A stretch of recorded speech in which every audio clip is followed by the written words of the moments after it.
కంపెనీలకు భూముల కేటాయింపులపై మండలిలో వాడివేడి చర్చ జరిగింది. విశాఖలోని విలువైన భూములను 99 పైసలకే ఇవ్వడం ఏంటని వైసీపీ సభ్యులు ప్రశ్నించారు. రియల్ ఎస్టేట్ భూములకు ఎలా భూములు ఇస్తారని మండిపడ్డారు. పొరుగు రాష్ట్రాల్లో భూములు వేలం వేసి కోట్ల ఆదాయం పొందుతున్నారని విమర్శించారు. 115 ఎకరాల అధ్యక్ష 104 కోట్ల విలువైన భూమి 19 కోట్లకే ప్రభుత్వంలో పనిచేసే ఒక ఎంపీ గారి సంస్థకు సంబంధించిన సంస్థకు కూడా కేటాయించడం జరిగింది అధ్యక్ష.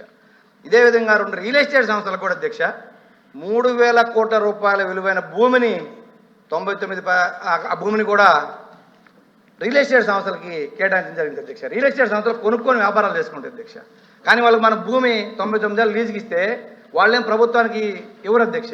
అది మొత్తం వాళ్ళు 99 ఏళ్ళు అంటే దాదాపు 3 జనరేషన్స్ వాళ్ళ ఆదాయాన్ని తెచ్చుకుంటారు తప్ప ఈ 1,000 కోట్ల విలువైన భూములన్నీ కూడా ఇలా దారాదత్తం చేసుకుంటూ పోతే మనకి రాష్ట్ర ప్రభుత్వానికి ఉండే భూముల పరిస్థితి ఏంటి? యాక్చువల్గా భూ కేటాయింపులు అనేవి వెనకబడిన ప్రాంతాలు, మారుమూల ప్రాంతాల్లో తక్కువ ధరకి ఇస్తారు. ఎందుకంటే ఆ ప్రాంతం అభివృద్ధి చెందాలని, అలాగే అక్కడ చీప్గా కూడా ధరలు భూములు ఉంటాయి కాబట్టి ఇస్తూ ఉంటారు అధ్యక్ష. మరి ఇంత కాస్ట్లీ ల్యాండ్ని ఎందుకు తక్కువకి ఇస్తున్నారో ప్రభుత్వమే చెప్పాలి అధ్యక్ష. ఇంకోటి ఏంటంటే టీసీఎస్కి 99 పైసలకే ఇచ్చామనేసి బాగా బ్రాండింగ్ చేసుకున్నారు, మంచిది అధ్యక్ష. అయితే టీసీఎస్ అంతకు ఇవ్వాలని డిమాండ్ చేసిందా లేదా ప్రభుత్వమే ఆఫర్ చేసిందా తెలియదు కానీ అధ్యక్ష, ఐటీ కంపెనీలకు ఇస్తామని చెప్పి రియల్ ఎస్టేట్ కంపెనీలకు అయితే భూములు అత్యంత తక్కువ ధరలకు అయితే ఇచ్చేస్తున్నారు అధ్యక్ష.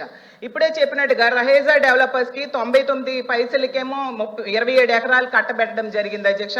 అలాగే అడ్రస్ లేని వర్సా కంపెనీకి డెడ్ చీప్గా 3,000 కోట్ల రూపాయల భూమిని కట్టబెట్టాలని ట్రై చేశారు అధ్యక్ష. లోపాగారిగా మీకున్న లావాదేవీలతో మీ స్వార్థ ప్రయోజనం కోసం అధ్యక్ష చెప్తారు అధ్యక్ష. వైజాగ్ క్రితం భూములు అధ్యక్ష వాళ్ళ కుటుంబానికి వచ్చి 5,000 కోట్ల భూముల్ని ఏ రకంగా అపరంగా కట్టబెడతారు అధ్యక్ష? ఎంతమందికి ఉద్యోగం ఇస్తారు క్రితం 5,000 కోట్ల భూముల్ని కట్టబెడతారు అధ్యక్ష? కట్టబెడతారు అధ్యక్ష. ఇది న్యాయం అధ్యక్ష, ఇది సమన్వయం అధ్యక్ష. కాబట్టి